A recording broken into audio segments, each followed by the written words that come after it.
সবাই যখন ভাবছে যুদ্ধ এবার থামবে, ঠিক তখনই নিঃশব্দে এক ভয়ঙ্কর খেলায় মেতে উঠেছে ইরান। খুব গোপনে বদলে ফেলা হচ্ছে সামরিক কমান্ডারদের, বাংকারে প্রস্তুত করা হচ্ছে হাইপারসোনিক মিসাইল। কিন্তু তেহরানের আসল টার্গেট কে? আমেরিকা নাকি ইসরায়েল?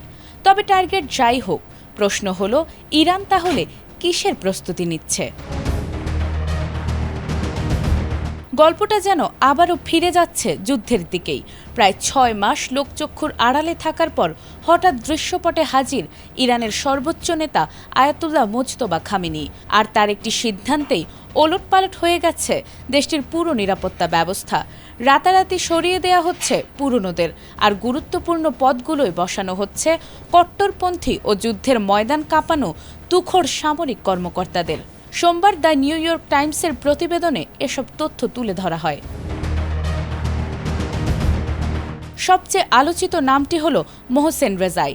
ইরান ইরাক যুদ্ধের সময় আইআরজিসির নেতৃত্ব দেয়া এই প্রবীণ কমান্ডারকে এবার বসানো হয়েছে সুপ্রিম ন্যাশনাল সিকিউরিটি কাউন্সিলের প্রধানের পদে। অন্যদিকে সাবেক গোয়েন্দা প্রধান হোসেইন তাইয়েবকে দেয়া হয়েছে বাসিজ বাহিনীর দায়িত্ব। শুধু এই দুই পদেই নয়, সশস্ত্র বাহিনীর জেনারেল স্টাফ, রেভলিউশনারি গার্ডস এবং গার্ডসের নৌবাহিনীতেও এসেছে নতুন নেতৃত্ব। আর এখানেই রয়েছে সবচেয়ে বড় রহস্য। নতুন নৌ কমান্ডারের দায়িত্ব এমন এক জলপথকে ঘিরে যার দিকে এখন তাকিয়ে আছে পুরো বিশ্ব। যুক্তরাষ্ট্র ও ইরানের সংঘাতের অন্যতম প্রধান কেন্দ্র হল হরমুজ প্রণালী।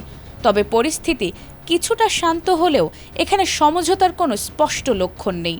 বরং তেহরানের লক্ষ্য হল যুদ্ধ শেষ হলেও হরমুজকে ঘিরে নিজেদের কৌশলগত সুবিধা যেন কোনোভাবেই হাতছাড়া না হয়। এর মধ্যেই শেষ হয়ে গেছে ইরানের পারমাণবিক কর্মসূচি নিয়ে চুক্তির জন্য নির্ধারিত ৬০ দিনের সময়সীমা। অর্থাৎ কূটনীতির ঘড়ি থেমে গেছে, কিন্তু উত্তেজনার ঘড়ি চলছে। আর ঠিক এই সময়েই নিরাপত্তা কাঠামোয় এমন বড় পরিবর্তন বিশ্লেষকদের চোখে মোটেও সাধারণ কোনো রদবদল নয়। তাহলে কি তেহরান যুদ্ধ শেষ করার প্রস্তুতি নিচ্ছে, নাকি পরবর্তী যুদ্ধের জন্য নিজেদের আরও শক্ত করে সাজাচ্ছে? উত্তর যাই হোক, একটি বিষয় স্পষ্ট, হরমুজকে ঘিরে পরবর্তী চালটি যে পুরো মধ্যপ্রাচ্যের ভাগ্য বদলে দিতে পারে, সেই আশঙ্কাই এখন সবচেয়ে বড় হয়ে উঠছে। নাজমুন নাহার জান্নাত, এটিএন বাংলা।